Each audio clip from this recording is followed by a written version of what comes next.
ventures and why he thinks this conversation is important. Jamie, you go.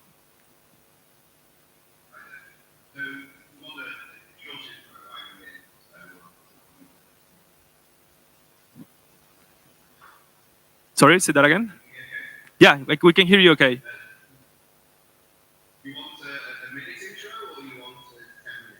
I want the 10-minute intro. Go for the 10-minute.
devices connected to the internet. So increasingly, when we're thinking about what does Web3 going to look like, people and how people interact with other people is increasingly shrinking part of that dynamic. And actually, what's the growing part is what is the interplay between people, things, and representative agents. When you start to understand the requirements, the design requirements that brings about, when you're thinking about this new infrastructure for the web, actually tokenization becomes very powerful. So you think about what most economists try to do. They either try to predict or nudge people who are inherently illogical to make logical decisions. Actually, when you're talking about being able to design a digital economy where you can hard code rules into the system, where a token can represent an incentive, but you can also design for disincentives. Then if we circle back to that original statement I had, that a quarter of the internet population are bad bots, they are bots that are performing in an antisocial way. If you could embed a cost into these protocols, then in theory you can reduce bad behavior and incentivize good behavior. So the theory goes that tokenization and the ability to hard code into a ledger, we can create a more equitable, orderly web.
Thank you so much. And I think that's a perfect, I would say, sequence on probably get from Primavera some of the, not only about her work, but I would like Primavera also to introduce the work that we had been done in the Fab Chain approach. And I think this is probably interesting because I think we have been looking also like at the soft side of things, meaning like not only you have the materials, the manufacturing process, the access to infrastructure, distribution channels, projects, optimization of all these processes using AI, etc. But it's like a more soft part of this, which involves the collaboration, kind of what you were saying at the beginning, no, the human side, how the human interaction happens, which kind of like the economic relationships that are not necessarily related with the traditional economic understanding that we have. Other type of economies emerge from these communities is the type of things that we have been asking ourselves. And I think that basically Primavera have a so much better way to explain this. So Primavera, are you with us? Super. Okay, then you go for it. So really, I think like one quick introduction, because this is the climate of the rock. I'm currently a researcher on blockchain technology. I'm looking mostly at the gamification and the governance opportunities that emerge from that. Before that, until now, I've been very involved in all the common-based field production communities and creative commons and so forth. So as I jumped into the blockchain world, it was mostly with a desire of actually trying to understand how this technology could actually help the commons, how could it provide some mechanism that would provide attribution, potentially some incentivization mechanism, and also how do we actually resolve this tragedy of the commons, and how we can promote more collaboration. And so, what I think is very interesting in the blockchain space is how it's actually evolving away from this near understanding of blockchain as like transfer of value into a much more, a much broader conception, looking at what is the actual value that can be represented and how we can inscribe information on the blockchain in order to provide some kind of traceability of who has done what when in terms of transactions, but also in terms of contribution. And so I think one interesting thing is when we move into the world of intellectual property or production, creation, investment, creation, the first attempt at actually giving adoption was really looking at how we can actually reintroduce this notion of scarcity. And so we can now associate a particular token with a particular creation, with a particular digital file, and so on. And then, of course, people can only reproduce the file as they wish, but then the ownership of the file can be transferred via this token, which is itself shared. And so there were a few industry projects like CryptoPoints and other things which actually enable people to capture digital content, not because they are purchasing the copyright in this content, but because they are actually purchasing the content itself. And then the diversity in a kind of traditional exclusive perspective. And then there's a few projects that are now emerging, which are actually others in the field of intellectual property, but mostly in the artistic field. There's a bunch of projects that are actually relying on the collaboration potential of people, inviting people to actually be co-authors and contributing to collective artwork. One very interesting example is Data, which is a project where people can collaboratively grow and just create those long stories where people respond to each other. And then using blockchain as a mechanism to, on the one hand, actually be able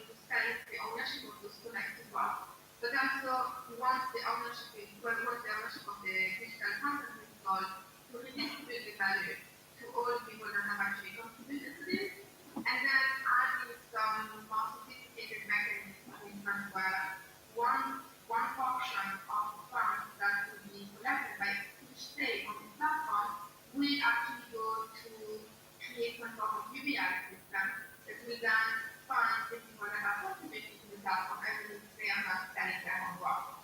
And so it's actually making it possible to create those new types of collaborative platforms in which people can be awareness of their work, but also that understanding that not a single person is actually producing the value of this people community as such that needs to be rewarded because there is the inspiration coming from each other and so forth.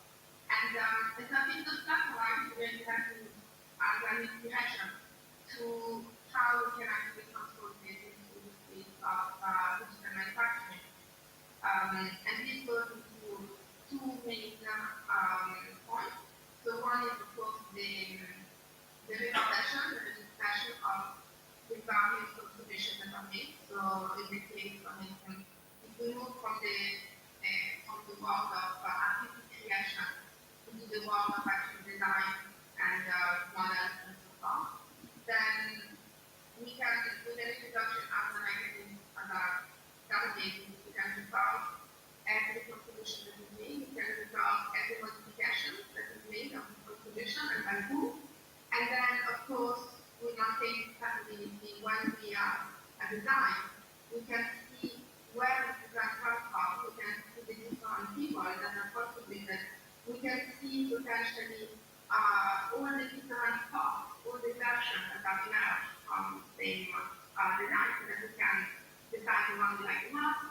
We can see potentially, we can have people specifying some of those designs, and again, we can use this mechanism instead of having one centralized authority that is responsible for providing certification. We can have a variety of certification authorities. When I actually acquire a design, I can see on the one hand the genealogical evolution of the design, but I can also see at which point it has been certified and by who, and then decide if I want to use the ultimate version, which perhaps another certification, or a higher version that will have a certification. And basically, the whole idea would be once you have a particular community, and you can trace how each person in the community is contributing to a particular institution of modern design, then sometimes those designs could actually potentially also be commercialized, perhaps like on the construction, on the production of the design, you might require some payment and then it will be required by on the floor. And then the reconciliation can then be distributed automatically to all the in the corresponding production to the people that have actually contributed to this design. And at the same time, of course, we can create a new model for the token economy. The contract session can be done, of course, for an economy, but it can also be done for a token system in which the community can identify people that are providing the most value into the system and reward them not with money but with token. And then, of course, then the question becomes what is the value associated with this token? Like, so can we associate this token with some kind of specific right? For instance, like being able to use a machine in a particular problem, or having some kind of privilege, maybe having like priority or having use of some materials from some machine. But also in order to create like interoperability between multiple products. So if I'm contributing to this global ecosystem of like providing design or contributing use and support, then I will actually collect a particular token from one community, but as long as this community is also considered as providing value into a different community, into a different product and so forth, then those tokens should be recognized, and then organically we can actually emerge from having one particular type of target for every single community or for every single tablet or makerspace into an interoperable system in which the target can be changed one another, but recognize the value of one, recognizes the other. And then we can keep this kind of locality system, which relies actually on the contribution of each other in order to provide more value to the whole. And this is where it becomes very interesting when we think about the user problem that we encounter when we are forming the devices tools, which is that on the one hand, we have people that might provide the devices, and so the tool that put it up, the solution up, or the problem of when the devices actually others like we want, then there is oftentimes like too much ink, and then the devices actually get congested, and it becomes harder and harder to, like, the value of this correctly one. And so by introducing this mechanism of token system, which can be either transferable tokens, so that you can actually create an economic system between that, or non-transferable tokens, which is also a mechanism of discussion and privilege.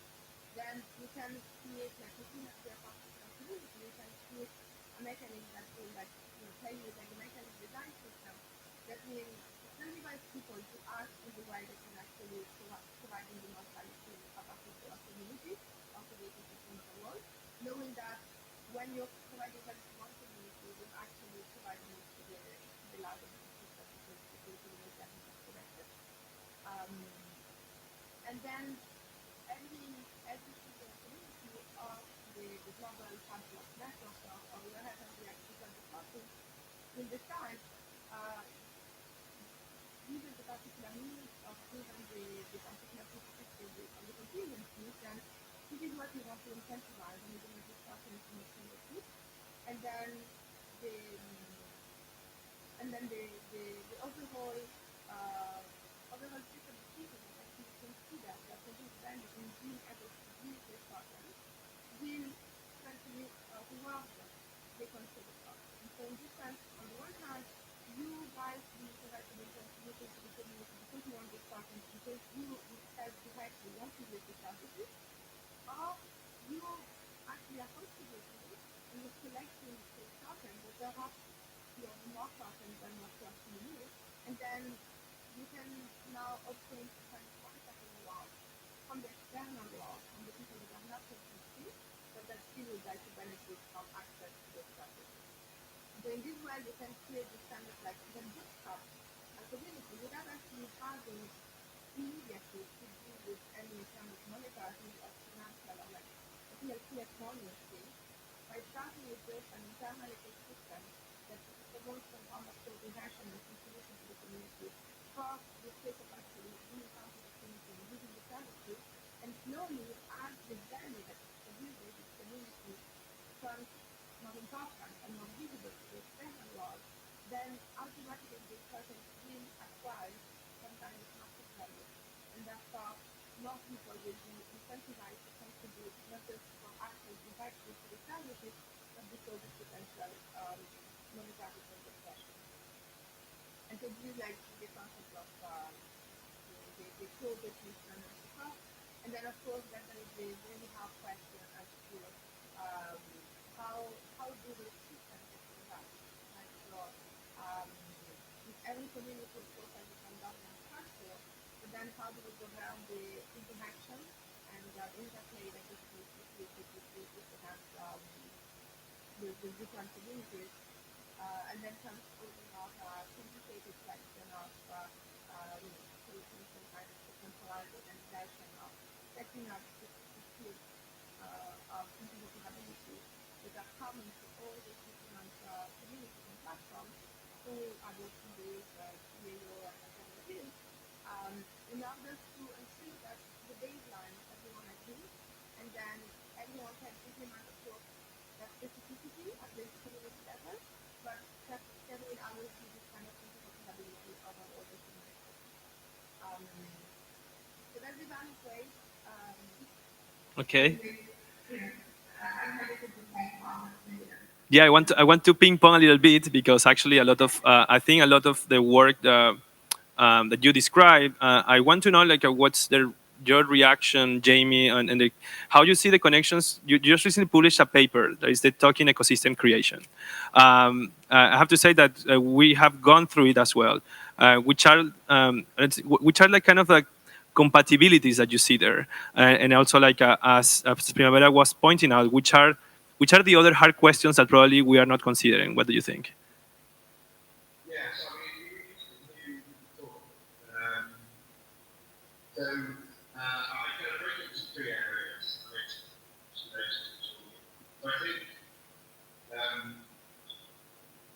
obviously, I mean, this space is intellectually so interesting because it's and I'm a PC, right? I'm a mechanicist. So there's very tension between what intellectually interesting and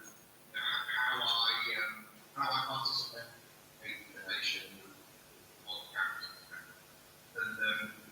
And you mentioned earlier, and this is the kind of key innovation of Bitcoin and crypto assets, the idea of digital scarcity.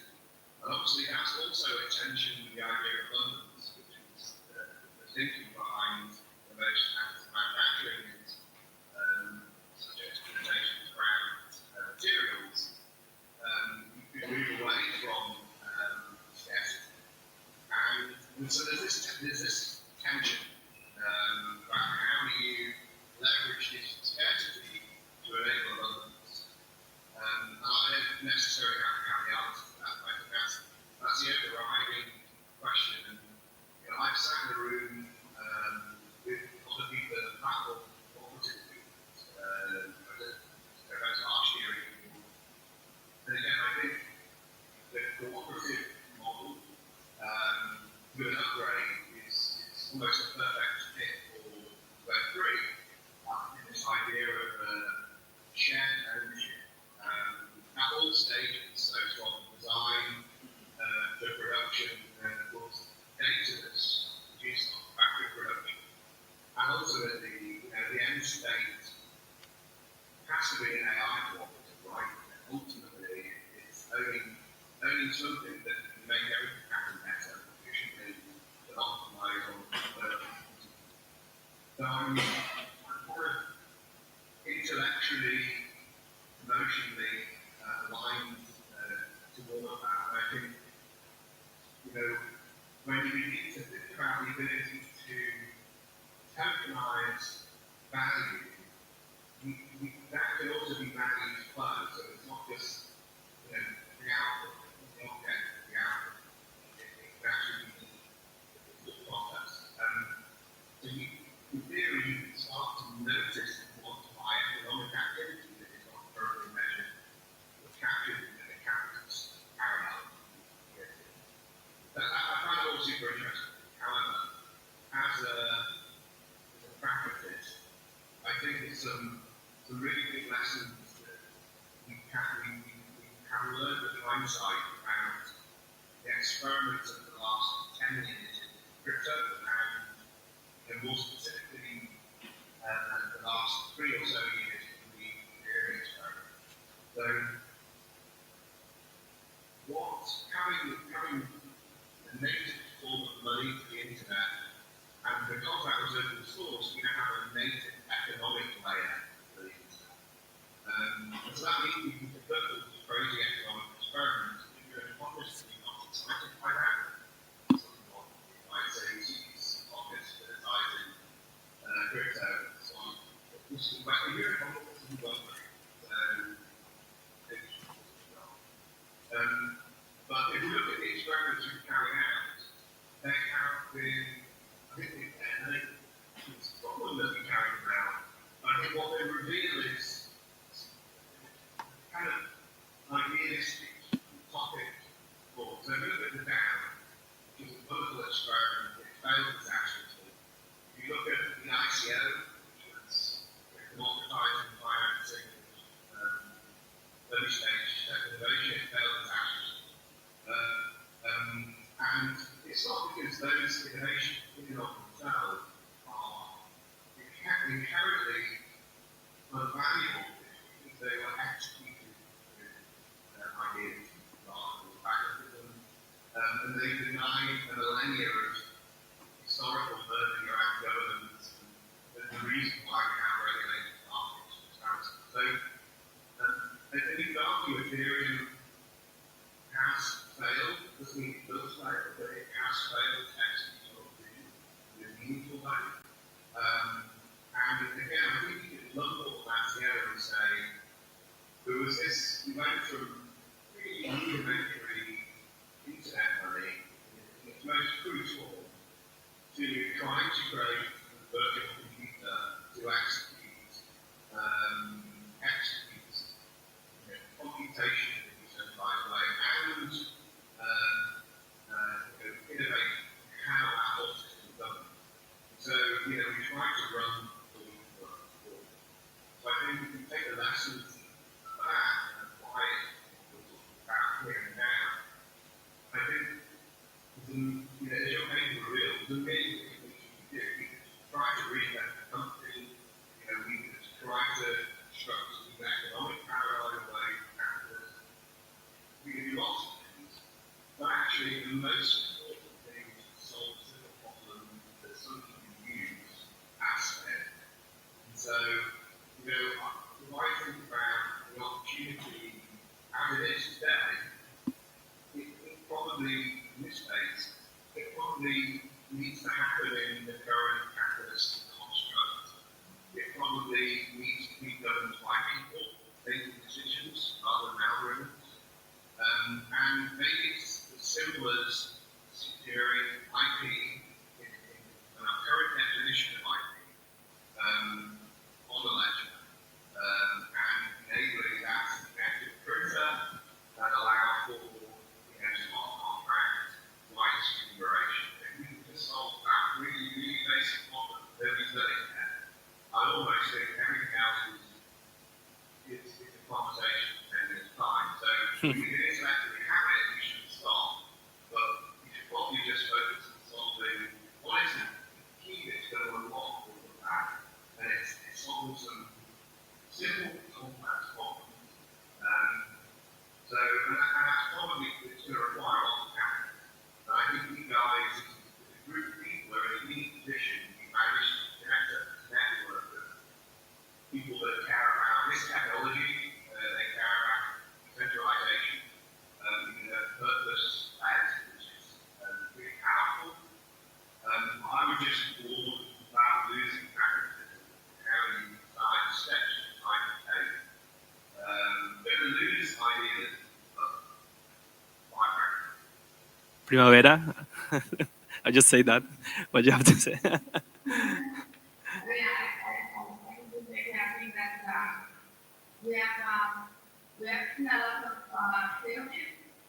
And when you're having technology, it's very, very easy to get lost into the building self-extension and the opportunities of the technology provides. And the problem is that not all the time the best is to be safe. And until we actually don't get to implement something, then we do not actually see those mistakes. We are not thinking about that. We are not see the problems that we emerge.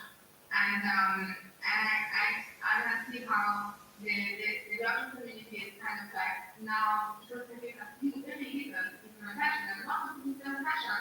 They do actually fail, and it's completely normal because it's a process and you need to learn from mistakes and you need to keep expecting and move so far. And so I think we actually it's extremely important that we start experimenting as soon as possible, knowing that it might not succeed, but we will actually look at the failure and learn from it and make more experience and then be able to build a better system.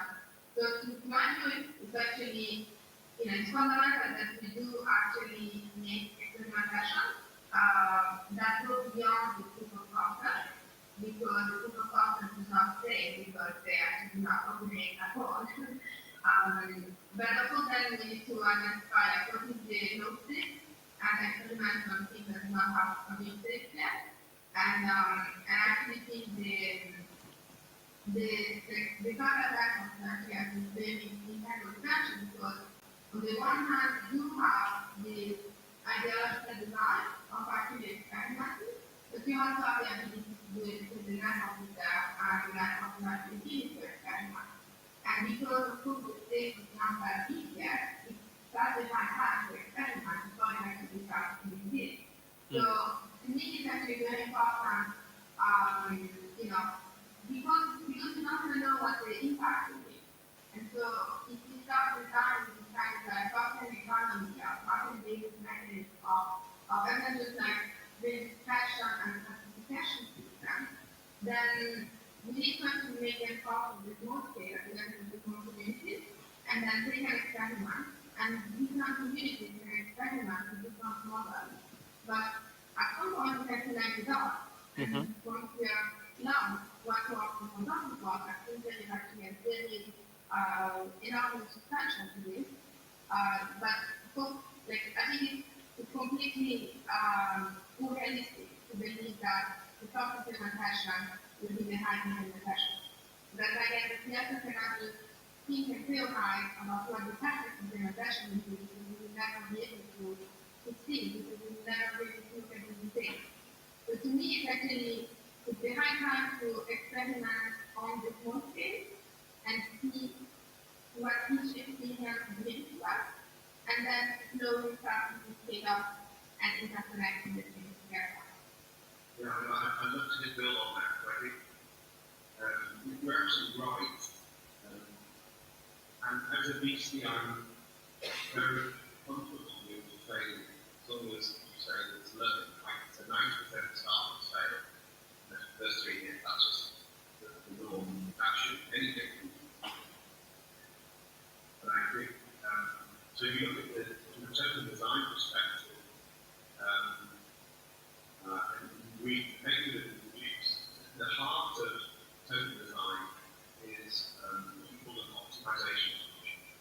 So a hard part is taking a complex problem and being able to reduce it down into effectively a mathematical formula that you can measure, quantify it, measure it, formally way that you can optimize it.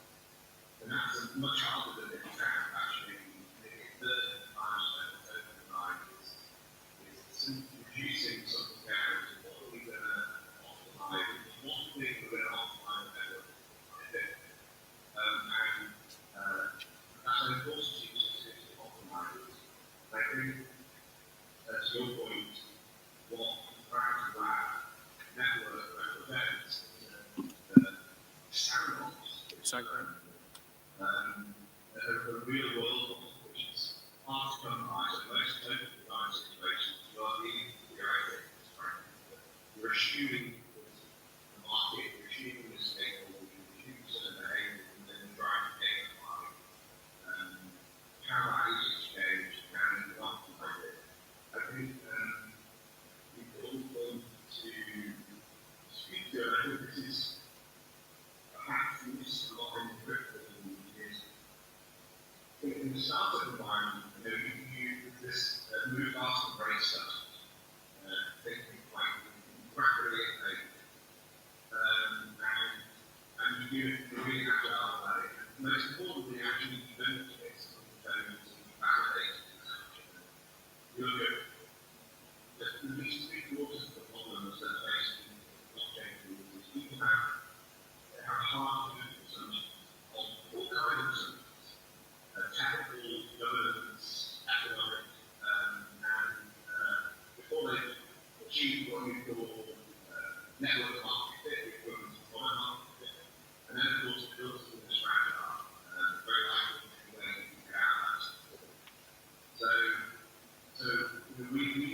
this I think this is a conversation that can keep going, of course. And I have to say that I would like to invite you. Like the next plan is to do a retreat in the Green Fab Lab in Barcelona, where we lock ourselves probably for a weekend, a long weekend, and we try to come out with the right answers for these kind of big questions.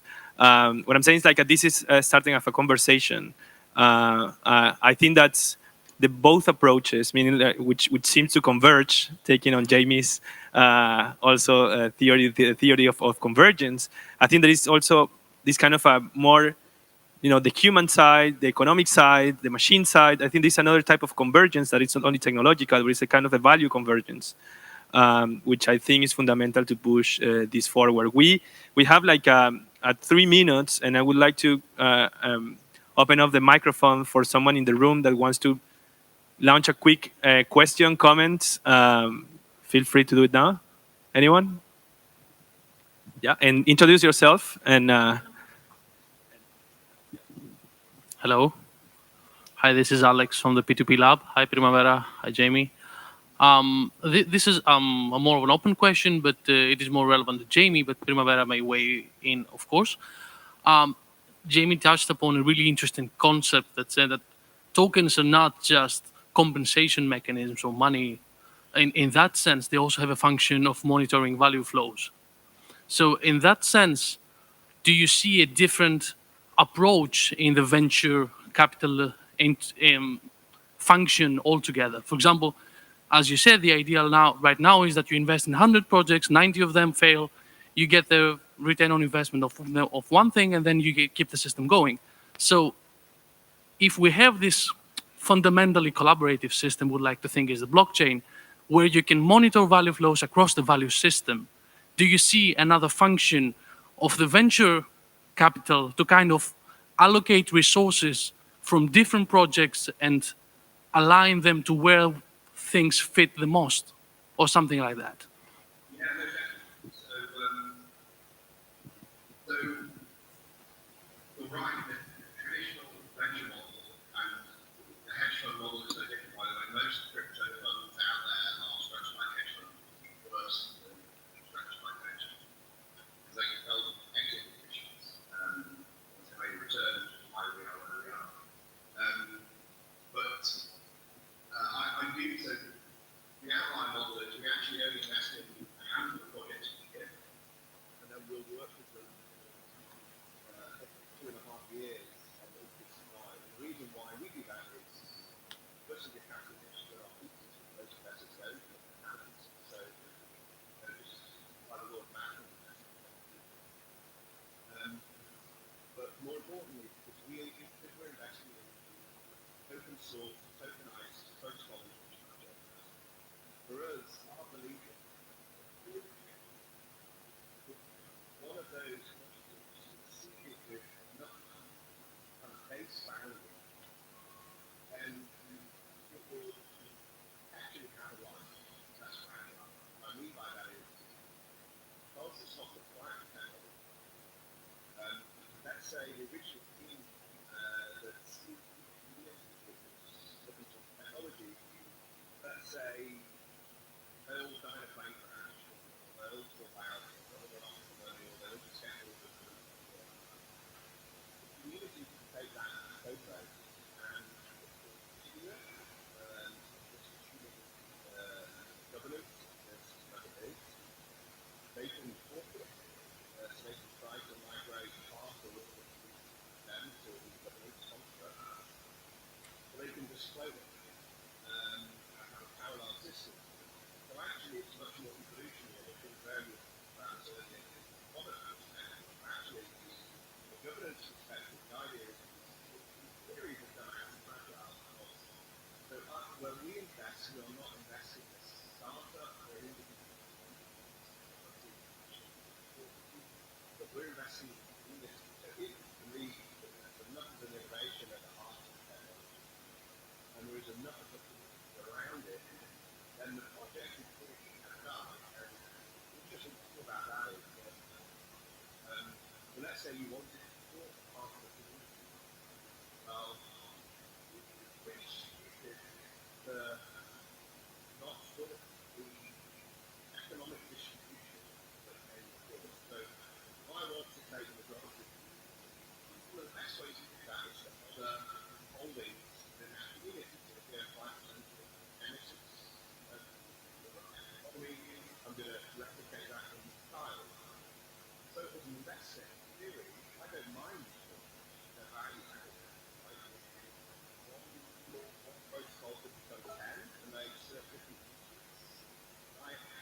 building is replication on all of those.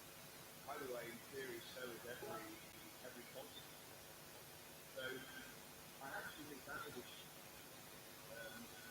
and equally, the other interesting thing about rates massive venture models is that if a project is open source and centralized, you can't really build the final company. So, which isn't true the other way around. So, proprietary companies, Google cannot buy, Facebook cannot buy Bitcoin, can buy Coinbase. Now, interestingly, the protocol that raised a lot of capital, this has already happened, you can acquire a company. So, a company can't acquire a company. So, in theory, you have something that comes with protocol, essentially a platform, and we believe that well-capitalized protocols will begin to acquire adoption by shareholders. So we believe that if you're an investor, the best investment you can make in infrastructure that can go on to acquire whole organizations. So I'd almost think that protocol as a private entity raise large amounts of capital and just begin to merge and acquire market player hardware people or software or middleware companies. So a long answer. Primavera, something to add?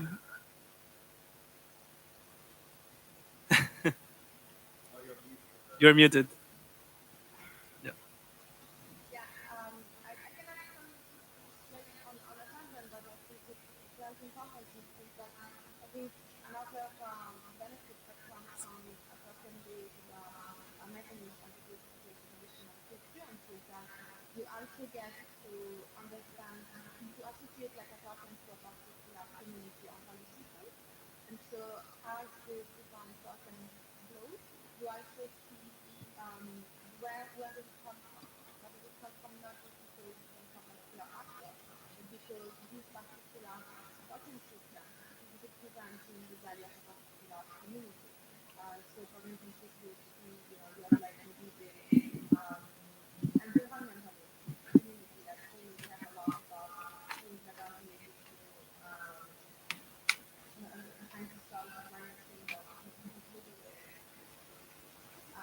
and those projects have actually created by a particular community research whenever someone research value investment and transfer to projects that are actually representing that particular value system. And so by having that research, not just having one side of managing the system, which actually is the modulus among the different value systems, by having multiple ones, we can actually understand the complexity that comes also into these modules. Hmm. Yeah, I think that's a really good point in that you can optimize for different things. And Dr. Lawrence London did some research out by Echo Transport, who believe that because systems become so fluid, so most protocols don't have employees, they usually go from the protocol diversity. Well, what's the most classic? You believe this is value there. So things that will associate protocols and optimization or anything else that say subscribe or you're optimizing that trade-off. Guys, I'm really sorry I've got to Yeah. go. Yeah. I could talk about this all day with you, so hopefully No, thank you so much. We're closing this session. Thanks, Jamie. Thanks, Primavera. A lot of conversations pending around incentives, around materials, traceability, transparency, and so on and so on and so on. So we're hopefully going to continue this conversation. Thank you so much. We finished this first part of the second part. And see you soon. Bye bye. Ciao. Thanks.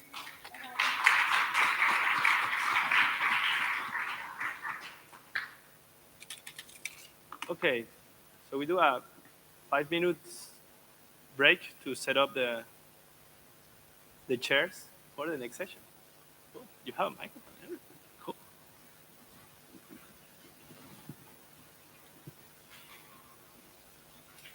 It's like a DIY. DIY panel setup. What about this? Okay, cool. I guess that you're gonna have. Yes. And then.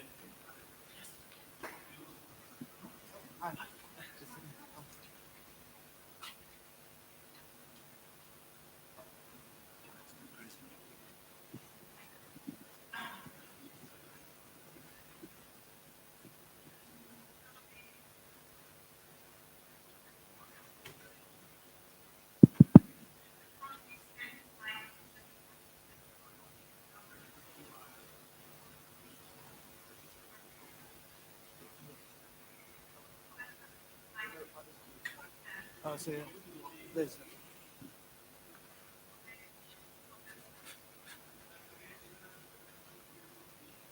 Okay.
Hello, Liz. Hello, Liz. Can you hear us? Apparently not. Are we muted? Because we were muted before.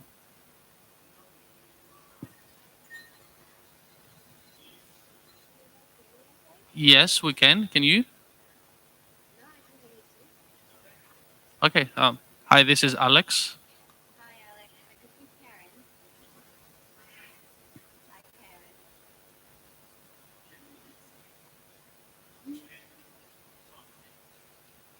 Hi, Liz.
I cut it like 3 times. It's very quick. Yeah. It was?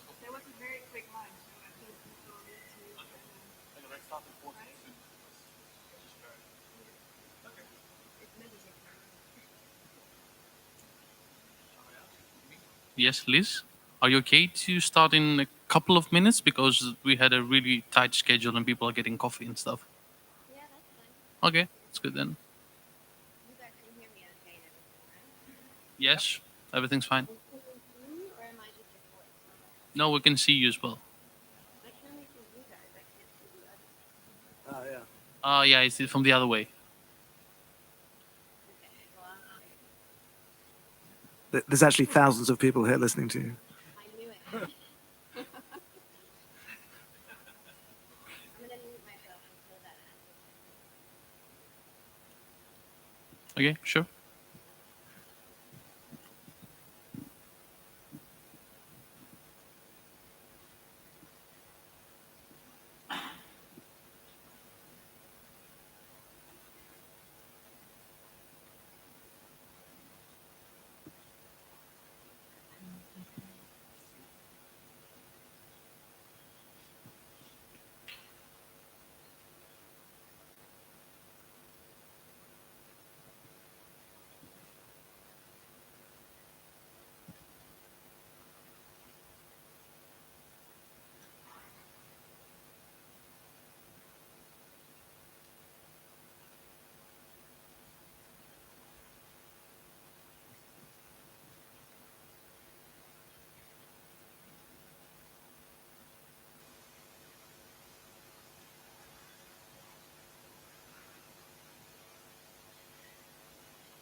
Yeah, I don't see very many people moving, so we can start with this session.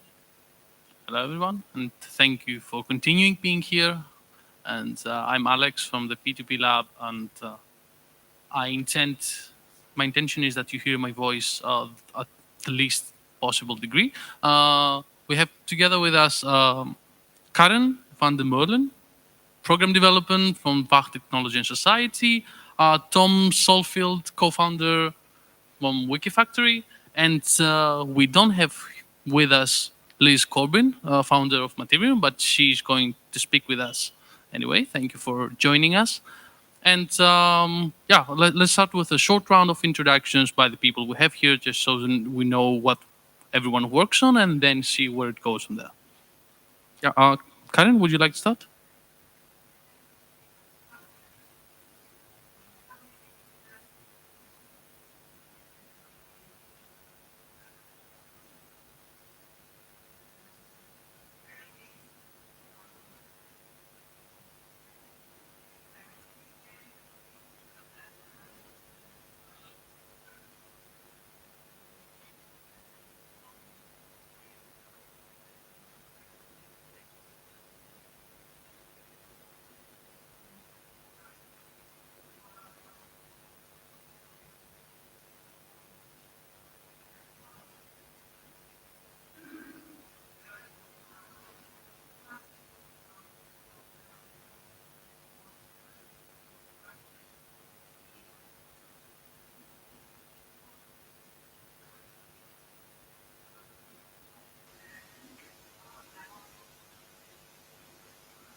it not working? Good. Okay, great. I have a double. Good. So, on the one hand, we look into specific industries like the mobile phone industry, also textile industry, biotech industry. Open it up, democratize the technology. Have people feel comfortable with it, not being a black box. And that second part we do for a large extent through educational programs. So if I'm still working for 30 years, at least, I need to educate myself to go. The job that I'm in right now, I'm not sure if it's there in 30 years. The jobs that my kids will have, I have no clue about. So how do we prepare these future citizens for this future that was discussed in the session before? If the educational system is now functioning on teachers that were trained 20 years ago or 10 years ago in the old system through the old methods, how do we help these teachers to teach our kids to become citizens of the future? It's quite a complex problem. It's a very human problem, the soft side of things. I think we need to be aware of that in parallel to this future visioning of what technology can bring to society. Yeah. I've already given a fairly detailed talk, so I'm Thomas Oldfield. I'm the CEO of Wikifactory. We're a platform for social design and production, or collaborative design and production. I think I'll just leave it at that for now. Let Liz start. Okay, so yeah, Wikifactory is a platform for designers to work together in a distributed manner. We're kind of taking a lot of inspiration from the way open source software world works and try to apply the same kind of concepts and the same kind of tools to digital fabrication, whilst looking at the differences in the needs of the design digital fabrication community. We believe that what's necessary in order to change the current manufacturing paradigm and the current economic system, in a sense, is to be able to do scale-free production in a flexible way. So there's a lot about how we can take software and the kind of complex services, software systems that are required to go from design and production to make that much more of an open ecosystem than it is today. So rather than Industry 4.0 of the future, which we all know is kind of coming, corporations applying artificial intelligence to optimize their production systems and so on, the potential implications are actually great, but there's also the potential for that to be corporatized in a way where it's actually a very, very negative thing. So to me, we're kind of at this kind of point of an inflection point in history, really, where we could either go down a very, very scary route where the kinds of organizations that we have, like in the social media world, kind of monopolizing these platforms, it could be taking over the entire means of production, the next generation as manufacturing digitizes. So it's extremely important, I think, for everyone that at this point we try and find ways of designing a much more open infrastructure around that. And that's what we're working on. It's why I'm very interested in the kind of blockchain solutions that have been talked about today. Okay, and passing the button to Liz. Just let us know a bit about yourself and your work as well. Sure. Yeah. Yes? Okay. So hi everyone. Sorry I can't be there in person, but I'm glad that at least my avatar is present. So I'm the co-founder of the organization called Materium. We are a platform that manufactures material from bio-based ingredients. And we do that working with all of the work. So what you'll be able to see on our website is a repository of open source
resource model where large corporations privatize the government resources and extract environmental regulation towards common exploitation models where local communities work in conjunction with the local bodies to manage the government resources responsibly and cycle them at a regional scale.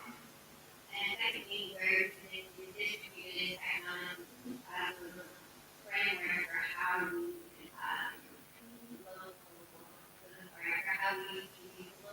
supply chains for local communities. So we're using digital fabrication technology, things like distributed ledgers, networks, and so on, so that we can create that kind of centralized growth small actors, big actors, with many local actors working in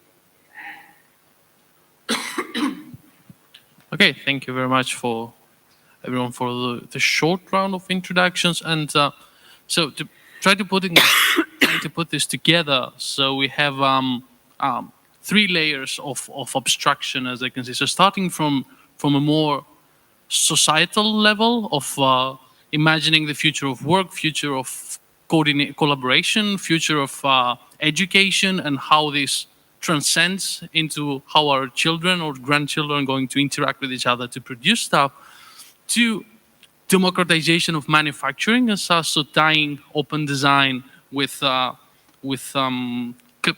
potential of new capacities and how to connect people together, going all the way to democratizing material production altogether. So how can we have commoning of material resources that, instead of a model that is gradually depleting to a less favorable situation that was before. So the initial plan of this panel was to have some open questions for discussion among the discussants, but I was thinking that maybe you would like to be involved a bit more. So before setting any framework, and by understanding that, so the initial title of this panel was the future of Industry 4.0. I don't think that's the case anymore, but I'm not sure whether Industry 4.0 has a present. I wasn't aware of that. So let's talk about the future, and reflecting to what Tom said before about Facebook taking over AI production. If this is the way that we're working, and this is the way that we develop these technologies,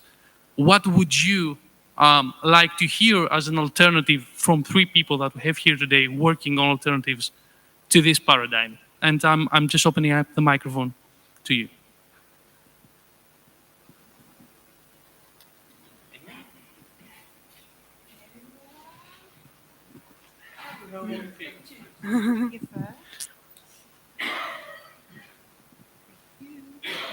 Hi, Christman from Ministry of Economy.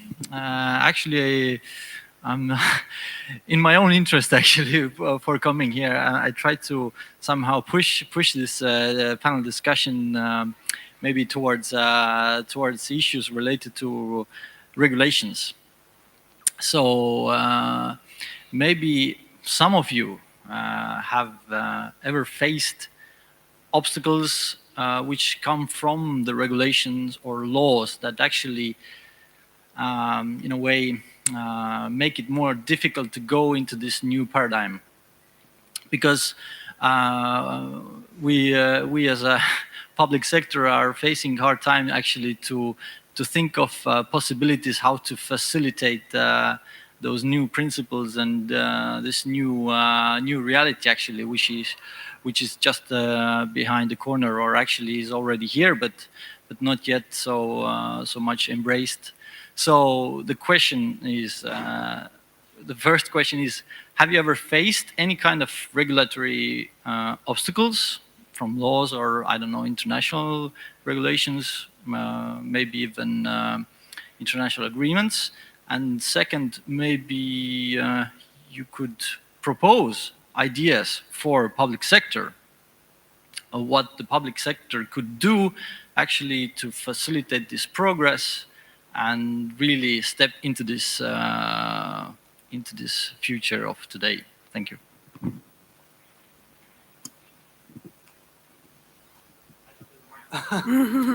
Or maybe we can share this one. Okay. So let's take it one at a time, or yeah, let's try that. Okay. Any response? So to remind the question is, if I recap correctly, so we're looking at regulation and envisioning a transition to a new paradigm that we would like to think is more sustainable, more collaborative, more open, more transparent. What are the barriers that the current legal framework is placing, and how could we overcome them with some proactive action? Sure.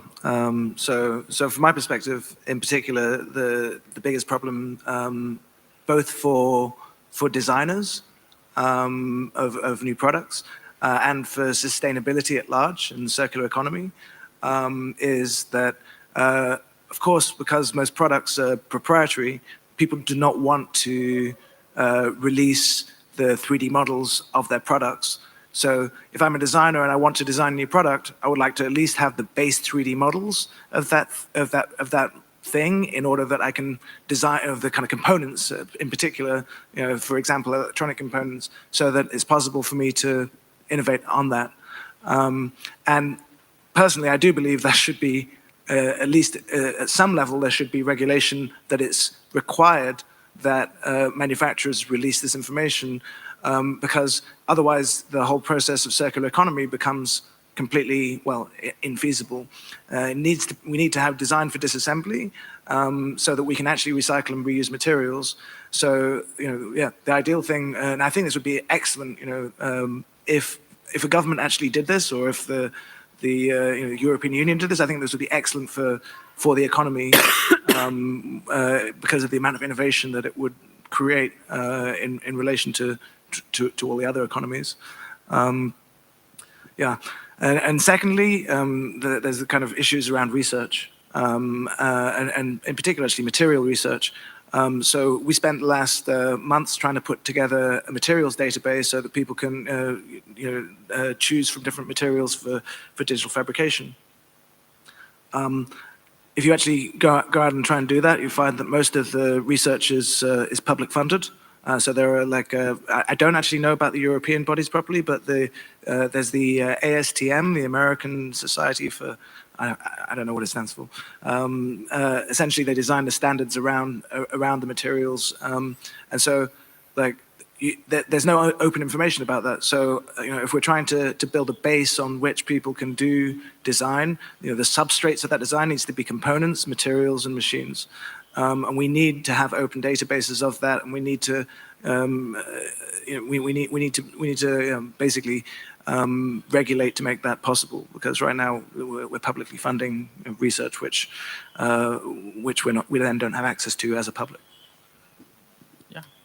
Should we go through that to hear Liz's version, since we got all the way down to materials?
Okay, and follow up?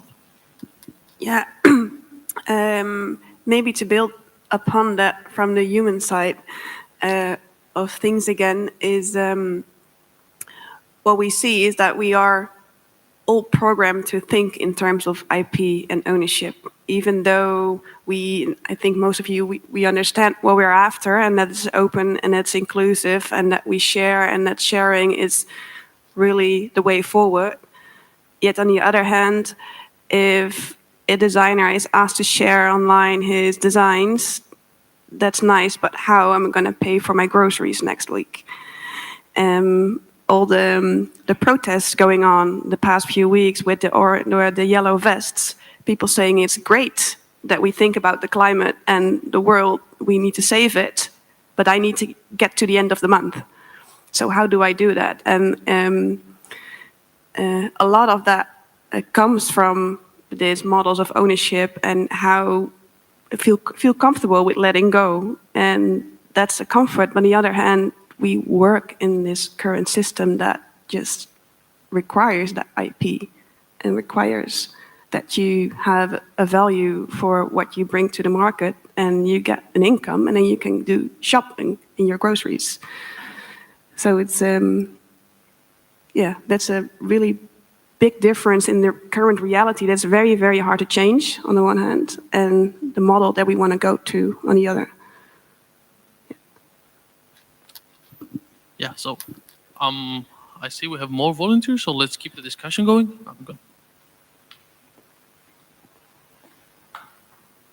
Hi, Dulita from TTU. I have a question along the same lines that you were discussing on how to get this income for the common people who are trying to access the platforms.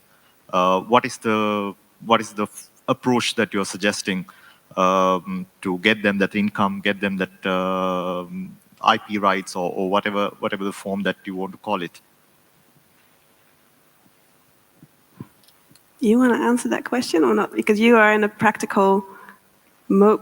The way what I see is I don't have the answer to that question. I only see that there is a solution needed, and there is a cry from people today to answer that question on the one hand, and the other, I think we have a large effort in developing a new mindset together.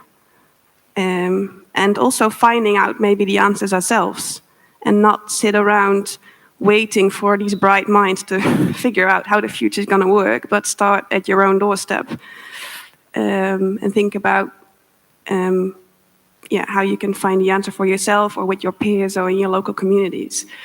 But that also requires an active stand.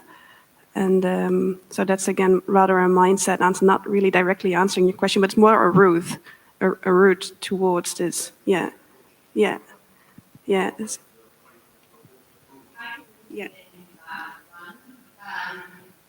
really important to clarify where open data sits within a business model. Open data isn't a business model. It's a value that people develop and drive business in a number of ways. So with Ethereum, for example, we developed the Visio recipe using research funds, and that's private and public funds. And the output of that research is the open data in the form of recipes. Those recipes are used all over the world to power small businesses to manage the activities materials. So I think the biggest understanding is that if we openly share how to manufacture a product or a material, that every single consumer who wants one is going to make it themselves. That's about 1% of the population. We all make it. We kind of assume that everyone wants to. It's a very small number. So what's happening in our local firm is that we get open source these recipes, and small companies and medium-sized companies are using that to produce materials in the local market. And then at the end of the day, we're talking about recipes. If you look at it, chocolate, that almost says that's on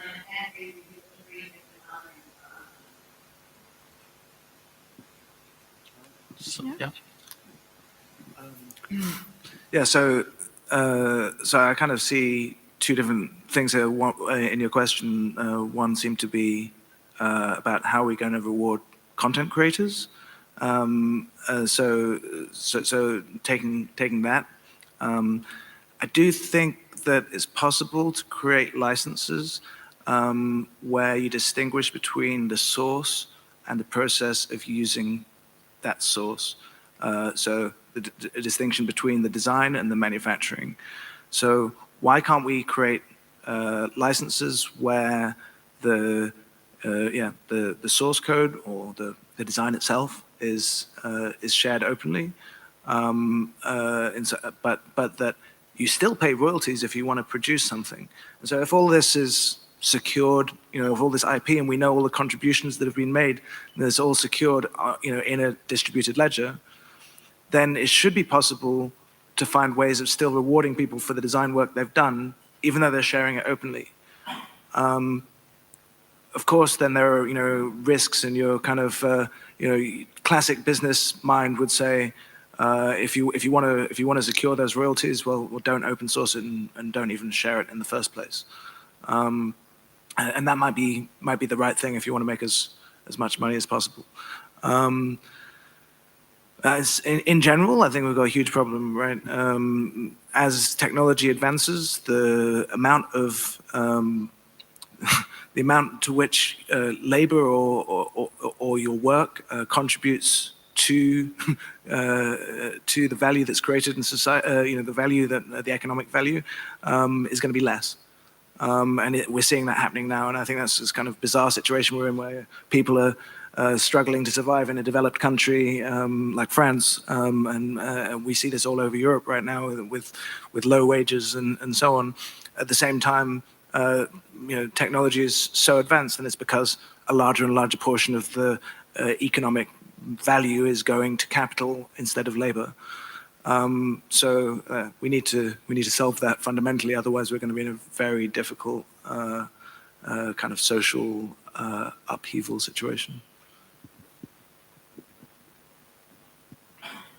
Thank you. I can also add value on that. My name is Geoffroy Garon. I'm from Montreal, for the organization Communautique. It's an open innovation hub. They have 3 layers for my thinking. Is the first one is we need citizen income. We need to cover the basis of our living, like food, traveling, or houses. So for me, it's a political first step is have an income to survive each month, like you said.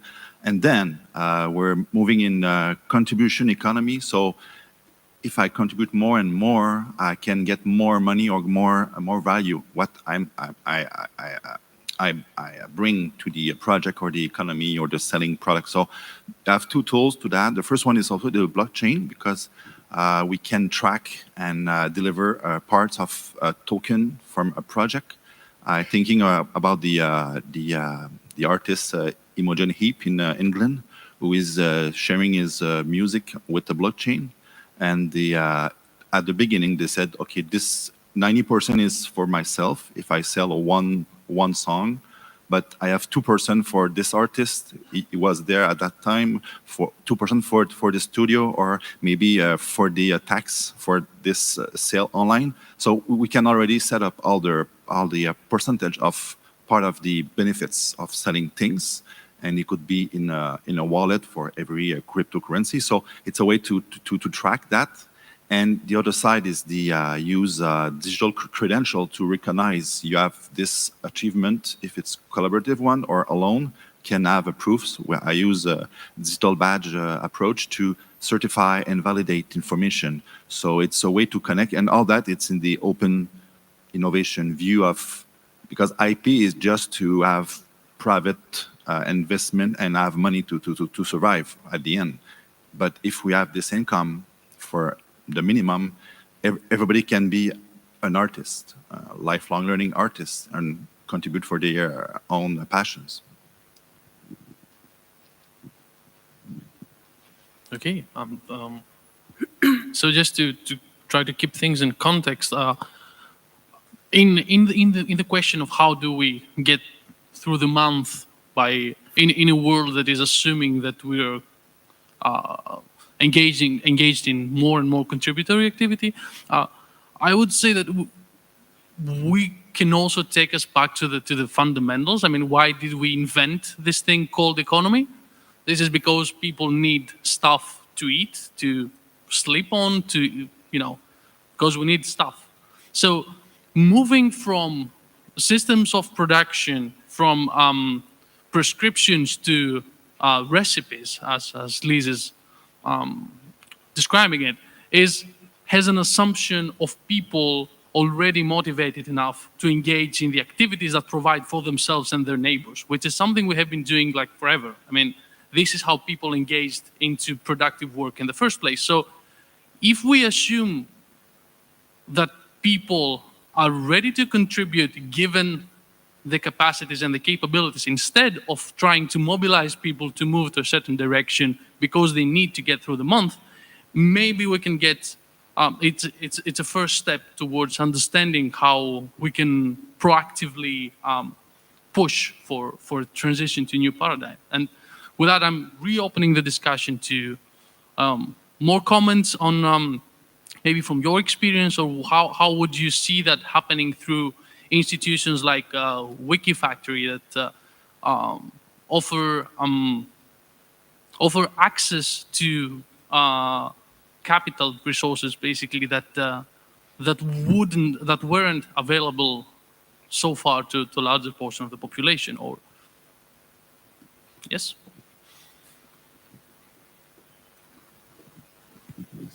My name is Femi. I'm from Minor University. I think in my own little experience, I want to drag us back to the trade by barter system. It's quite a silly way of transacting business, where you have rice and you change with somebody who has maybe beans. But it worked because of the population that was using it. So it means that people were doing business in Tallinn. So I know you, you know me. It's easy to reach an agreement. But now, if we're moving into a new paradigm, it's a global economy where people in Nigeria will do business in Tallinn and US will do business with Dubai. So I think it's a good idea, but the population it's making it really like impossible. Like there's so many people with different wants, different mentality, and different goals in life. So it's quite a brilliant idea that I will share information and everybody can have this possible. But there's somebody who wants to be a billionaire, who wants to ride a private jet, who doesn't see your idea of buying groceries as what he wants in life. So I think that's where the problem comes from. Thank you very much. Who would like to begin? Yeah, kind of what you're saying underlines what the point that I tried to make. Indeed, that on the one hand, a lot of us were born in this old system, and a lot of us also, or not us maybe, want to keep that system because it benefits them on the short term and in the life they live right now. I think the only step towards that is not try to fight it too much maybe, but rather see where you have the commonalities. And what I also like to say a lot is embrace resistance. And there is a reason why these people want to hold on to this old system, and it's personal motivations, or maybe because their boss is a not so nice person, or it's this resistance that helps you to be on the right, or to identify where the knots or the issues are socially that you need to solve to get everybody on board. And this should also include those people who want to drive a Ferrari, I guess. I don't know. I'm not really sure that I'm saying this right now because I don't think I would have said the same thing yesterday. It came from a conversation we had last night. But I think in trying to design this new system, we need to acknowledge the differences amongst each other. And we're not designing a global culture where everybody is the same. We're not. We have all these different identities. And I think one important reason for migration issues to be so tight is because people are scared about their own identities and if they are going to lose that identity or not. And I think we need to we need to all value our own and our neighbors' identities, and we're not striving for one global thing. There needs to be enough space for our own person or our own backgrounds. I think that's what makes us human and makes us so interesting. Was there a question you said? No, thank you for that. Tom, follow up. Sure. Anyone can have a Ferrari. I think that's fun. Genuinely, this comes back to the whole Fab City vision, right? So, if we can have a globalized system, we can share information globally, but we can still produce locally. And the biggest problem we have right now in achieving that, from my perspective, is waste collection. How do we take the waste that we're currently throwing away, which clearly has in it all the fundamental elements that are required to make the things we consume, and then put them back into the system, and remanufacture them into things that are valuable.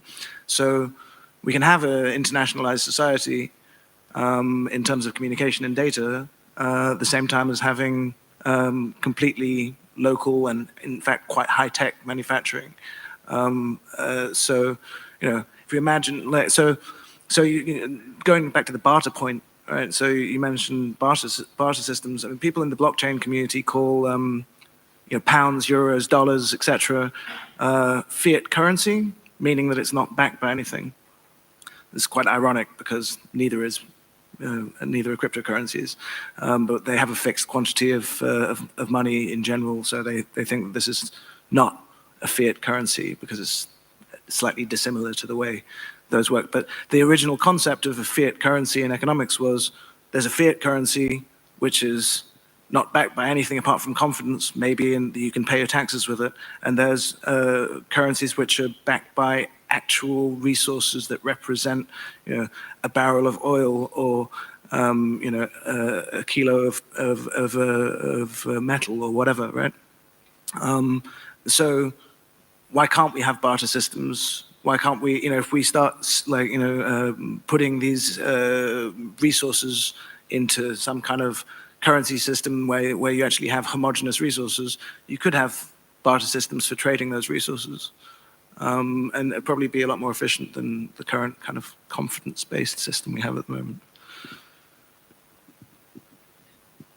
Yes, just for the next question. One quick addition to that, because we're talking about resources all the time, and it's the material resource and the systems, but it's very interesting to see if we can somehow, this person with the Ferrari, for instance, he most likely has some capital.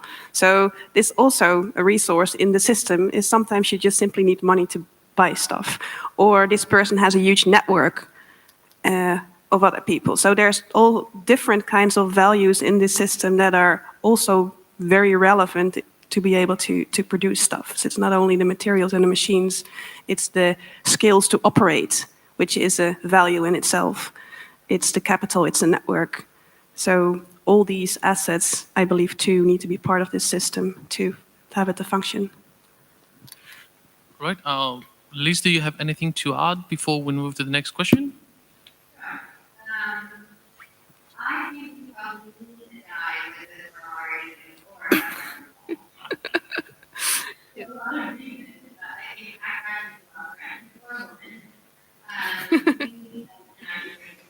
So, if I a little bit more parents, we need to recognize that we live in diverse factors. As long as a driven revolution will go far and have impact. But if it understands how to partner with and collaborate with larger entities, the hypothesis there is that the impact will be greater. So we work with large foundations very often, and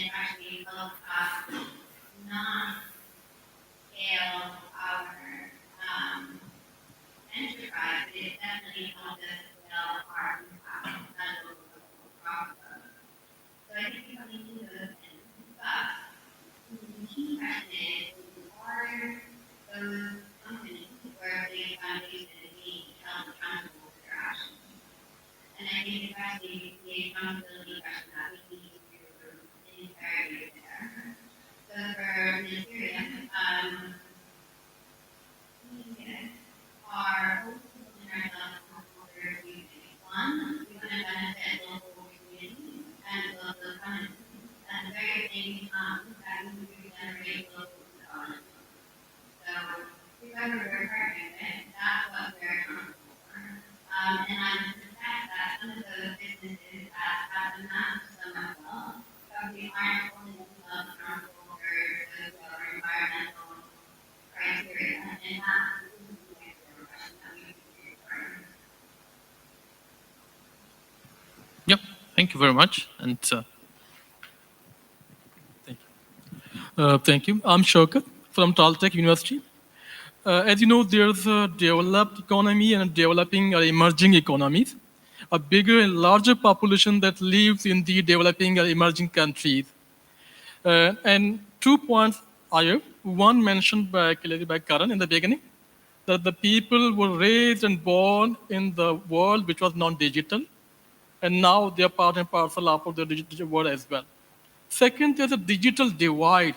I mean, larger population which are never with the digital world, digitalization is still to date. So for a participatory global world, what are the recommendations, the suggestions by the panel on these aspects? So, if I understand correct, what are recommendations to solve or make step in digital divide, right? I think for the way, I can only speak for how our organization approaches that. We make a big effort in educational programs, and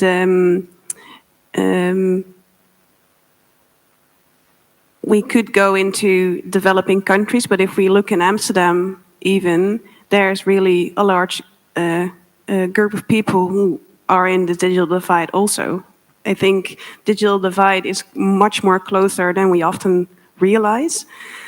What we do, we have a Fab Lab for 12 years, and we did kids programs, off-school programs, teaching kids technology. And that was awesome to do, and we got a lot of experimentation on how you work with kids, but we also realized that it wasn't scalable, and we are in a city center in a beautiful castle, and we are attracting the kids in that neighborhood, basically kids of people who are well educated, have beautiful, good jobs. And these is actually not the target groups that we're after. So 2 years ago, we started developing a project with the municipality and the public library in Amsterdam. As libraries are basically places for common knowledge. Everybody should be able to access that knowledge, and that's what libraries stand for worldwide. But libraries currently consist of books still, while knowledge is actually anywhere and everywhere. And also the common idea is more and more towards knowledge construction rather than through knowledge consumption through books. So learning by making, learning by doing, understanding technology through making it rather than understanding technology through reading books. So libraries across the world, but also, of course, in Amsterdam, see that they need to change their way of conveying knowledge. So we designed a program where we have actually little Fab Labs in the libraries as a ways to teach local communities, neighborhoods in Amsterdam, teach them about technology, teach them how to be creative with technology, teach them how to collaborate, how to be a 21st century entrepreneur. So currently we have 5 Fab Labs in dependences in the city, in the separate libraries. There are 26 mini libraries across the city, and so now there's 5 have them acquitted a Fab Lab, and in 2 years there'll be 5 more, which means that we have 10 like 10 fab labs in neighborhoods, really like the neighborhoods where there are kids who would no way otherwise would be introduced to these kinds of technologies, or even play with it and feel free to play with it and make their own neighborhoods better using it. So that's from Amsterdam point of view, how we work with that. Let's take it the other way around now. So Lise? For me, the question is, digital literacy is a lot, because anybody who saw really clearly with the growth of the fab lab movement is we playing digital native people, and not before the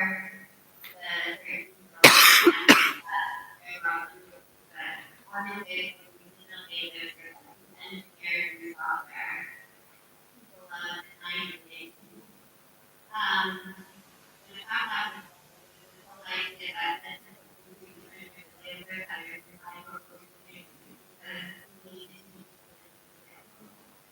and the product of that was a bunch of Yoda heads that would now probably be better, rather than and I don't think that's the ideal model. It's certainly not a model that has long-term impact. There's a little bit of fascination around these kinds of tools, but I don't really see the confidence landing in a way that creates long-term durable benefit or impact. So my question would be, what skills do people want to know? What skills will help them better their own well-being, developing a creative and drive on the money, and then develop educational resources specifically around that. There's a lot of human interaction and research into design now that make developing complex much more accessible to people. That is what we're doing. We're developing material testing and production technologies that are extremely easy to use. And we are, rather than copying them now, from the practice people did launch them, we're engaging with those communities long term and giving them skills that are relevant to their impact. Yeah, I couldn't agree with you more, Liz, on that. So it's not about the machines and understanding how to operate a machine, but it's what you do with it. So we don't in the library makerspace, we don't teach kids how to operate the 3D printer as such, but rather give them a challenge or trigger them to think about their neighborhood challenges, and from that see to what extent, or maybe not, they can use the tools we offer them to fix that problem or mobilize people in their community to start acting. Yeah. Yeah, the Yoda head story is really depressing. Totally but I'd like to add that that's not particularly restricted to the development context. If you look at Thingiverse, it's full of useless pieces of plastic that no one would ever want, apart from, well, as some kind of ornament, but they're not even very nice looking from that perspective.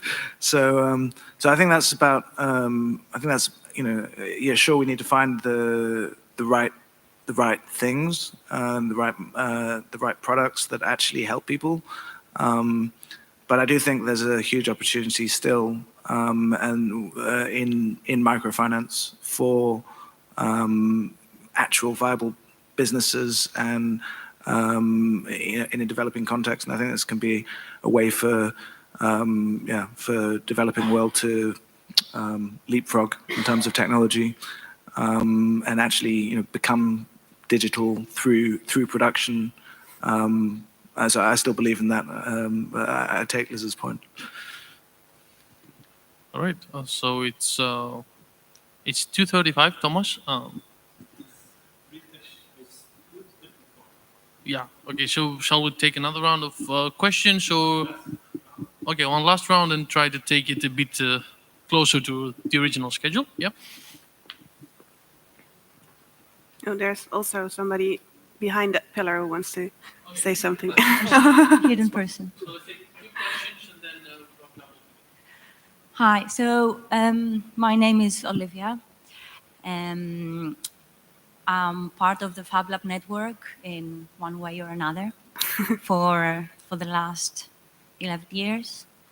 And been in the academia for some years, I realized you can have a huge impact on people through education. That may not be enough. So I decided 2 years ago to leave my job and travel the world. So I'm trying to start something that's called How to Make Almost Anything While Traveling, and using education and the whole Fab Lab, like a Fab Academy course and the Fab Lab network idea to make some local impact. So that the question that was always in my mind, and I would like to share with you to see what you think, is there diversity around the world when it comes to products or open source stuff or open designs? Because what I've seen, for example, is that in some parts of the world, not being tanned is a fashionable thing, and in maybe some Western society, solarium is a fantastic idea. Same goes for plastic Yodas, 3D printed Yodas that you can find in rural Indonesia, for example. And what's the point of having that? But yes, maybe it's an anthropological question, I guess, that yes, maybe we need to have that. We too need that. You know, why do we have to be excluded from this type of life? And the question is, in what extent do you think education can help? What type of education do we need to introduce in these type of models? Because of course, having platforms, open platforms for many different things is an amazing idea. But the thing is, how do we use it? How do we use these platforms? What do we make with them? And is everybody allowed? Yes, there is. It is. But to what extent do people add to these platforms? Like, do they just add an STL file, or do they add more to it? Do they add some instructions to it? Do they add maybe their mistakes? Do they add maybe some recommendations for materials that may not be found in this place, but maybe they could be found in other places? How diverse can we be? How can we include every different type of person in that open system? Thank you.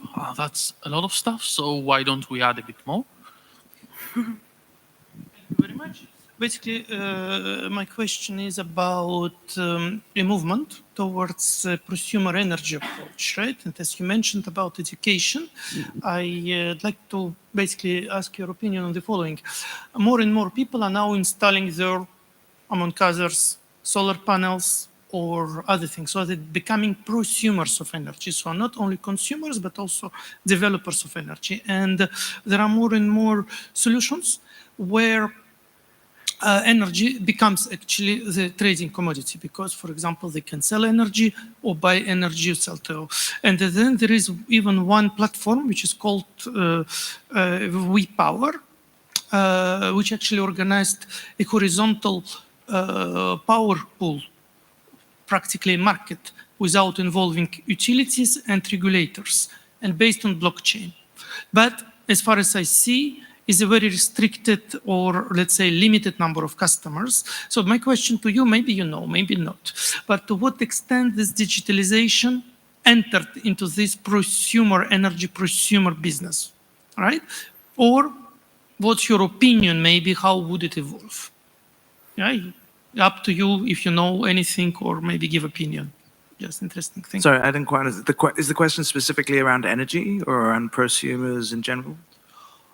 The question is about the use of digital solutions in prosumer, energy prosumer world, right? To what extent you see it as the reality, or as in many other areas, is simply a perspective that we are observing? That's my question. Am I clear or not? It's quite complex, but I think Yeah. so. Yeah. It's a very big question. Yeah. Right. You don't need to answer. That's basically, maybe you don't know the answer either. We are not supposed to know everything. It's just the question is, to what extent do we see that a kilowatt energy becomes Commodity. Yeah. Exactly. Yeah. Well, do you see this or not? yes. Maybe. Well, I recognize it. I think it's absolutely for Liz also. Hi, Liz. Sorry, if I may. I think it's a totally of added value to the discussion that we're having right now, and I believe it will empower each and every citizen in their house if they are able to, by this way, contribute something and maybe, I don't know, get finances to then go to the supermarket, if that's the answer to your question. If it's a contribution to the system, and it has a value that's becoming larger and larger, I guess. Yeah. So, without wanting to interrupt, because I know Liz has to leave, and in a few minutes, maybe she could share her opinion first, reflecting on both issues, and then we can close it locally. A quick comment on the energy grid argument. We actually built unitary networks and how the network relates to each other based upon a distributed energy grid. So it's the direct in terms of how resources we have, material resources, manufacturing resources, or financial capital is distributed in this cycle in a local area, but at the same time reduces the benefit of a local data network. So it's very, very similar. For us, the only thing that we struggle with, because of course energy is far more standardized because we use energy and regulate it. Materials we want regulated in the same way, because there's many, many more variables than local that we pass over. So one area that we're focusing a lot on is what the tolerance we are into. We don't really feel that we need to necessitate making back the zero and economic level, because that's not how we serve.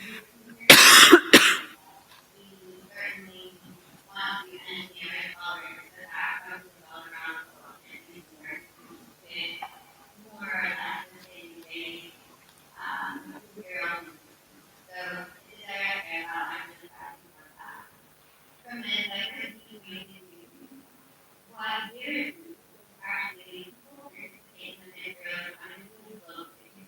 It's one of the most diverse economies we have. However, we develop at a much smaller scale. So I agree with we're working across the whole of Southeast Asia, across Latin America, in the high Arctic, at the very tip of the but because global dialogue is led by a very small number of actors that offer kind of dominating the market, I think we just take a whole and do that with the and I think it's just natural. It's much more diverse, and our role in that is to empower these folks that come into the board to have a wider voice in some of the problems. With that, I'll take my last question to leave that thanks again for having me. Thank you for joining us. It was, have a nice day. Bye. And any last comments, Tom? No, specific. I was kind of, the educational part of it, or rather your question on the local twist things have, or while you were talking, I remember, or I was thinking about a project that we did a couple of years ago. One of the very first ones that we did in terms of open design and global knowledge for local challenges is called a self-sustainable prosthesis. You know it, yeah. So in terms of materials, what I found most appealing about this project is we have the global and worldwide knowledge on prosthesis. Though, by the way, we did this project in Indonesia, collaborated with people in Indonesia. There are beautiful prostheses available. They are very expensive, or people have a very, very easy, like a wooden stick with a foot, and then it's that. So it's very uncomfortable, and there's not much in between. So we figured, can we use the Fab Labs to help people design their own prosthesis, but also be able to adjust it to their needs and make it comfortable, instead of sending then the prosthesis to a factory for a couple of weeks, and then you don't have your additional prosthesis for weeks, so you're very limited. What I find very interesting about the concept is how we dealt with it. Is one thing is the cost of a Western prosthesis in a developing country. One very costly part of this prosthesis was the aluminium used for the bone, and we figured, hey, there is tons of bamboo in Indonesia and super strong. So what if we replace the aluminium by bamboo? You immediately reduce the cost of this product. So it's every time that being very smart about the resources we have locally available to us. And I think that every time also brings a local culture, local resources, and be creative with what you can do, instead of relying on what's out there in the world and shipping everything locally. Yeah, and then added also in terms of documenting what's documented around every object we feed into the system. I think this is a very interesting point you're making about maybe this Yoda has a meaning and it's not only a waste object.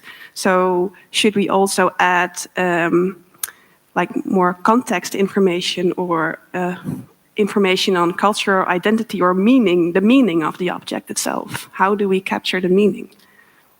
I don't know the answer, but it popped into my head when you said that.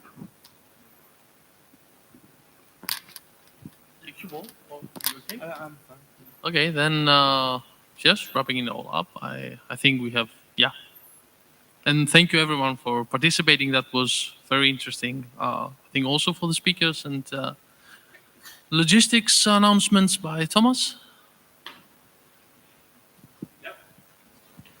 Well, I have to say thank you guys. Probably they deserve another applause. Yeah.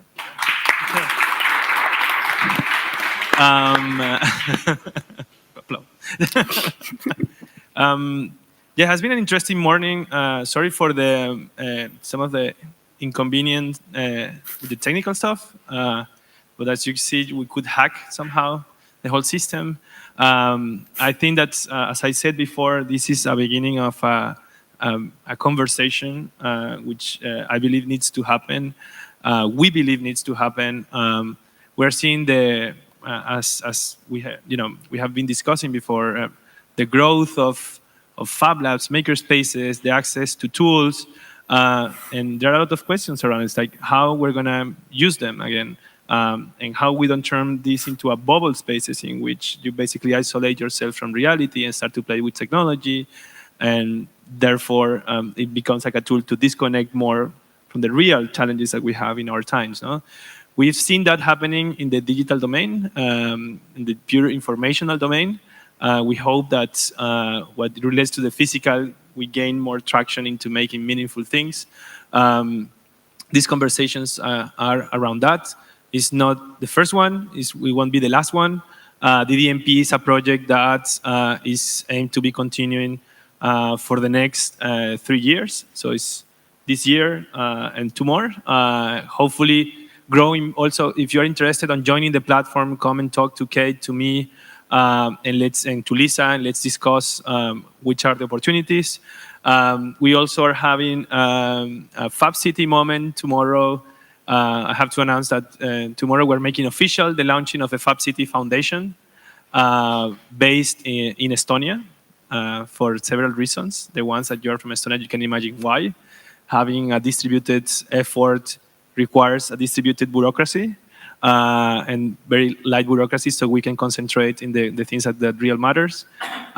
So we, follow us in the social media if you want to follow more updates about DDMP and Fab City. And I think that's it. That's the end of blockchain for distributed manufacturing and design, or distributed design and manufacturing. Kate, am I forgetting something? Kate says that I'm not forgetting anything. So we call it a day. Thank you so much for all the people that participated. Alex for taking the bravery of running this panel. Karen, Tom, and the people that is not here. Again, thanks. Let's have something around. I don't know. Okay, ciao.